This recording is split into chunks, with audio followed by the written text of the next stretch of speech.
रुक जाओ। अगर ऐसे पढ़ाई कर रहे हो तो बिल्कुल भी टाइम वेस्ट करने की जरूरत नहीं है। इससे बढ़िया किताबें बंद करो और बाहर जा करके घूम फिर करके आओ, रिलैक्स करके आओ, चिल करके आओ, लेकिन टाइम तो वेस्ट मत करो। ये कुछ तरीके हैं जो आज की वीडियो में मैं बताने वाली हूं, जो एक्चुअल में टाइम वेस्टिंग टेक्निक्स हैं। तुमको लग तो रहा होगा कि भाई मैं पढ़ाई तो बहुत सारी कर रहा हूं, लेकिन मैं सच बताऊं तो ये ऐसे तरीके से की हुई पढ़ाई आपको रिजल्ट नहीं देने वाली। फिर बाद में कुछ नहीं होने वाला है, बस इसी तरीके से पढ़ते चले जाओगे और लास्ट में बोलोगे पढ़ाई तो हमने पूरे साल करी थी। किसी किसी बच्चे के माँ बाप भी ऐसे ही बोलते कि भाई हमने अपने बच्चे को पूरे पूरे साल पढ़ते देखा, रात रात भर पढ़ता था, लेकिन इसका रिजल्ट ही नहीं आया। अरे रिजल्ट आएगा कैसे? सिर्फ पढ़ने से काम नहीं चलने वाला है, सही तरीके से तो पढ़ो। अब तुम पढ़ते ही चले जा रहे हो, पढ़ते चले जा रहे हो, अपने एफर्ट्स वेस्ट कर रहे हो, अंधेरे में तीर मार रहे हो, लेकिन निशाने पे भी तो लगना चाहिए। तो एक स्ट्रैटेजी फॉलो करनी पड़ेगी, वरना एफर्ट्स तो होंगे इतने सारे, लेकिन उसका जो रिजल्ट है वो इतना सा भी नहीं मिल पाएगा। सो बेसिकली आज की इस वीडियो के अंदर आपकी अपनी इंग्लिश एजुकेटर, आपकी निकिता दीदी, मैं बताने वाली हूं अपने टाइटन्स को कि कैसे आप क्लास 10th में एक्चुअली एस कर सकते हो और कौन सी ऐसी स्ट्रैटेजीज हैं जो अभी अगर आप फॉलो कर रहे हो तो अभी बंद कर दो फॉलो करना। Please stop wasting your time, stop studying like this. तो जल्दी से हम इस वीडियो को शुरू करते हैं। इस वीडियो को पूरा जरूर देखना, बिकॉज आपको बहुत कुछ सीखने को मिलेगा। देखो, सबसे पहली बात, अगर आप बिना किसी गोल के पढ़ रहे हो, भाई तुम्हारा कोई गोल ही नहीं है, तुम बस पढ़ते चले जा रहे हो, तुमने कुछ गोल सेट ही नहीं किया कि आज मुझे इस वाले चैप्टर के इतने क्वेश्चंस कंप्लीट करने हैं, आज मुझे ग्रामर के इतने क्वेश्चंस करने हैं, इतने कॉन्सेप्ट मेरे हो जाने चाहिए। तो अगर तुम्हारे पास गोल नहीं है तो तुम फिर बस अपनी मनमर्जी से कुछ भी उठा रहे हो, कुछ भी पढ़ रहे हो, कोई तुम्हारे पास प्रॉपर टारगेट ही तुमने सेट नहीं किया, तो उससे भी कोई फायदा नहीं होने वाला, क्योंकि देखो तुम्हारे पास ज्यादा टाइम नहीं है।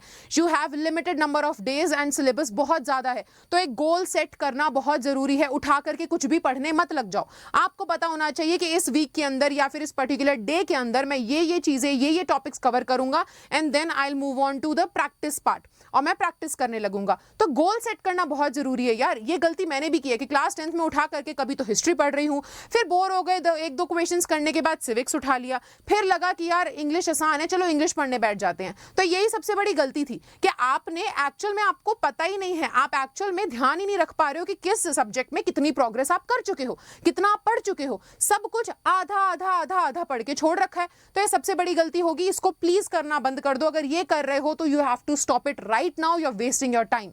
अगली चीज आती है नो रिविजन। भाई पढ़ते ही चले जा रहे हैं, नया पढ़ते ही चले जा रहे हैं, रिवाइज कर नहीं रहे हो, तो फिर वही दिक्कत आने वाली है कि पढ़ता तो सब हूं लेकिन याद कुछ नहीं रहता है, मैं भूल जाता हूं पुराना। अरे क्यों नहीं भूलोगे यार, रिवीजन के लिए टाइम ही नहीं निकाल रहे हो। तो अगर ऐसा कर रहे हो, ये स्ट्रैटेजी फॉलो कर रहे हो, तो please stop doing it right now, you are wasting your time.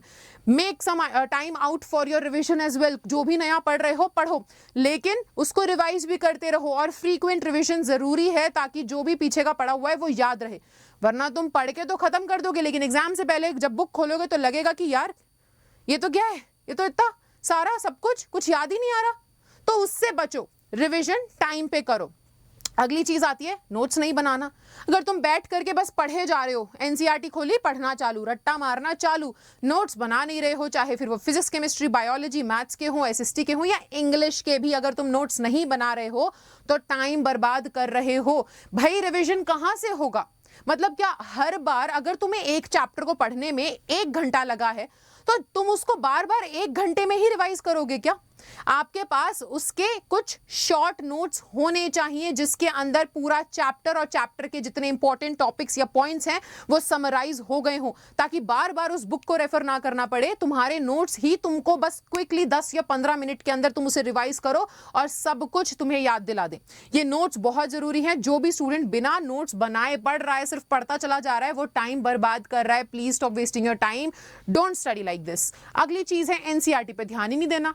भाई तुम एनसीईआरटी में ध्यान ही नहीं दे रहे हो, तुम सिर्फ उससे पढ़े जा रहे हो, लेकिन एनसीईआरटी में गिवन क्वेश्चंस को भी तो ध्यान दो। एनसीईआरटी ही तुम्हारा एक्चुअल में ब्रह्मास्त्र है, जो तुमको सभी चीजों में, सभी फाइट्स में मदद करने वाला है, तुम्हारे बिगेस्ट बैटल में, बोर्ड एग्जाम्स में मदद करने वाला है। टाइटन्स प्लीज रिमेंबर, ये आपका वेपन है जो एक्चुअल में तुमको वहां पर बैटल में विक्ट्री दिलाने वाला है। सो विक्टोरियस होने के लिए ऐसी रैंडमली कोई भी बुक उठा ली, अरे वो दीदी भैया ने बोला था कि ये क्वेश्चंस करके चले जाना, ट्यूशन वाली मैम ने बोला था ये क्वेश्चंस कर लेना, ये सब नहीं चलेगा। एनसीईआरटी पे ध्यान दो, रेफरेंस बुक्स पे बाद में जाना। 4 लोगों से पूछ के 40 रेफरेंस बुक खरीद ली लेकिन एनसीईआरटी पे ध्यान नहीं दिया।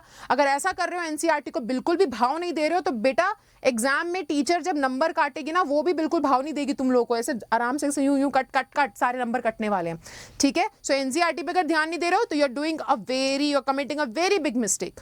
Stop doing it because this is wasting your time यार। पढ़ तो रहे हो पर फायदा नहीं मिलेगा उससे। अगली चीज है नो प्रैक्टिस, मतलब रट्टा चालू है लेकिन प्रैक्टिस कुछ हो ही नहीं रही है। ये वाला पार्ट और एनसीईआरटी वाला पार्ट एक्चुअल में एक ही है ना, एक तरीके से समझ के चलो। एनसीईआरटी से पढ़ो, एनसीईआरटी पे ध्यान दो, लेकिन एनसीईआरटी में जो क्वेश्चंस हैं उनको भी सॉल्व करो। सब इतना ध्यान तुम्हारा सिर्फ इस पे नहीं होना चाहिए कि मैं पढ़ क्या रहा हूं, जो पढ़ रहे हो उसकी प्रैक्टिस कितनी कर रहे हो।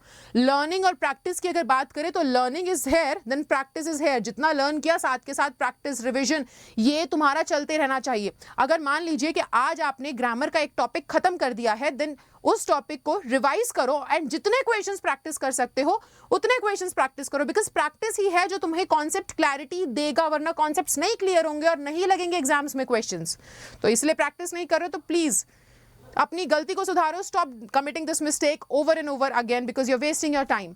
अगली चीज आती है रैंडम बुक्स को रेफर करना। भाई कभी ये वाली बुक ले ली, नहीं वो मेरे जो 11th क्लास में सीनियर भैया है ना, वो बोल रहे थे कि उन्होंने इस बुक से पढ़ाई करी थी, मैं भी इस बुक से पढ़ाई करता हूँ। अरे भाई उन्होंने इस बुक से बाद में पढ़ाई करी थी यार। तुम 40 बुक से अपने आप को घेर करके बैठे हुए हो, ये वाली बुक, पैसा बर्बाद, टाइम बर्बाद, एफर्ट्स बर्बाद, बर्बादी ही बर्बादी कर रहे हो। एनसीईआरटी पे ध्यान दो, 40 बुक्स 40 लोगों के द्वारा बताई गई 40 तरीके के क्वेश्चंस बाद में सॉल्व करना, पहले एनसीईआरटी कर लो। रैंडम बुक्स उठाना बंद कर दो। जब एनसीईआरटी हो जाए उसके बाद कुछ रेफरेंस बुक आप ले सकते हो जो आपको एक्चुअल में हेल्प करेंगी। इसके बाद हम आते हैं not following a proper schedule. भाई कुछ भी कभी भी उठा के नहीं पढ़ना है। आप अभी 10th में आ चुके हो, ये बच्चों वाली चीजें अब चली गई हैं। सबसे पहला एक्सपीरियंस लेने वाले हो बोर्ड्स का, एंड अभी से मैं बता रही हूँ बेटा, स्केड्यूल ही तुम्हें मतलब ऐसे जिगर का टुकड़ा है, वो तुम्हारे दिल से लगा करके रखना है, फॉलो करने की कोशिश करो। ऐसा स्केड्यूल बनाओ जो फीजिबल है, आप लंबे टाइम तक फॉलो कर सको। उस स्केड्यूल को फॉलो करने की कोशिश करो। स्केड्यूल हेल्प करेगा तुम्हें ये प्रोग्रेस अपनी एक्चुअल में समझने में। आप अपनी प्रोग्रेस को समझ पाओगे, अपनी प्रोग्रेस को देख पाओगे। ऐसे ही नहीं होगा ना कि कोई भी एक चैप्टर तुमने अच्छे से कर लिया, बाकी चैप्टर्स पे ध्यान नहीं गया। स्केड्यूल बनाओ ताकि हर एक चैप्टर पे इक्वल टाइम दे सको, हर एक चैप्टर को इक्वल ध्यान से उसके कॉन्सेप्ट्स को क्लियर कर सको। क्योंकि अल्टीमेटली एट द एंड सारे ही चैप्टर्स में जितना स्कोर करने वाले हो, सभी चैप्टर्स से मिला करके आपकी परसेंटेज बनने वाली है। So please remember that. अगर स्केड्यूल फॉलो नहीं कर रहे हो तो बेटा फालतू में कुछ भी उठा करके मनमर्जी से पढ़ रहे हो, आज ये होमवर्क मिल गया, आज ये वाला सब्जेक्ट पढ़ लिया, कल वो वाला सब्जेक्ट पढ़ लिया, नहीं।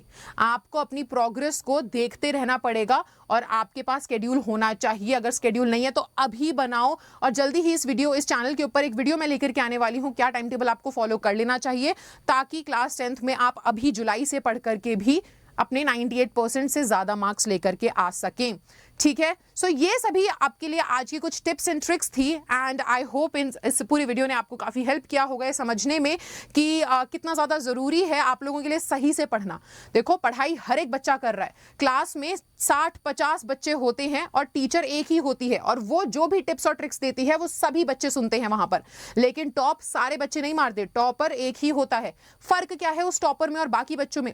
फर्क ये है कि टॉपर को पता है कि मैम ने जो टिप्स बताई हैं मुझे, जो ट्रिक्स बताई हैं मुझे, वो एक्चुअल में कैसे स्ट्रैटेजिकली फॉलो करनी है, वो स्ट्रैटेजी के साथ चलता है। लेकिन बाकी बच्चे कहीं ना कहीं वो टॉपर वाली स्ट्रैटेजी बनाने से थोड़े से चूक जाते हैं, और इस वजह से वो सेकंड, थर्ड या फिर ना लिस्ट में ही नाम नहीं होता उनका, मेरिट लिस्ट में।